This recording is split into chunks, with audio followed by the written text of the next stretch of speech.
stage 1. It is not completely finished, of course. Here are the teams that are advancing: Eternal Fire, 3D Max, Team Liquid, and TBD.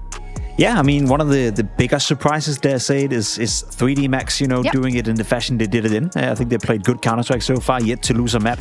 You can argue the competition they're up against in FlyQuest and MIB are perhaps not the best of the best, but you can only beat who's in front of you, and they've done that convincingly. So I'm keeping an eye out for 3D Max as we move into stage 2. Sometimes this is what you need as a team like that, right? So maybe you have a bit of an easier path, and then you can show what you're worth. I think the same thing goes for Gamer Legion, who didn't necessarily have an easy path, Kassad, but they were super impressive. Yeah, I think that's the kind of the biggest, let's say, surprise, but is it really a surprise right now? Because Gamer Legion has been showing us time after time that they are, capable of doing these things, and defeating Pain was really a kind of big upset because Pain was in a really good form. They just dismantled them 2-0, got into the second stage. Jacob, could I pick your brain about what's going on the B stream? Obviously, we don't have, dual vision, but I'm just taking a cheeky look at the score. Yeah. 9-6 for your Danish boys. Yeah, I was actually standing behind them on the first map. I think they were up 10-3 on Inferno, and the comms were good, the calls were good from Kaden. It was,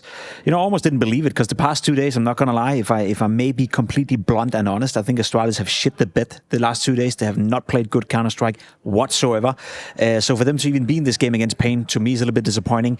However, seemingly they're playing better today. They are close now, securing a spot in for the next stage, which is a good thing for Astralis. But again, dare I say it, I don't want to talk about money all the time, but I think Astralis have a top 3, top 5 budget in the entire landscape of Counter-Strike. So for them to continue to struggle every single tournament, I'm getting a bit bored by it. It's not entertaining anymore, it's not fun anymore, and honestly, I don't really care anymore. It's coincidence that you're now also a Vitality Ambassador and all of a sudden you're tired of Astralis?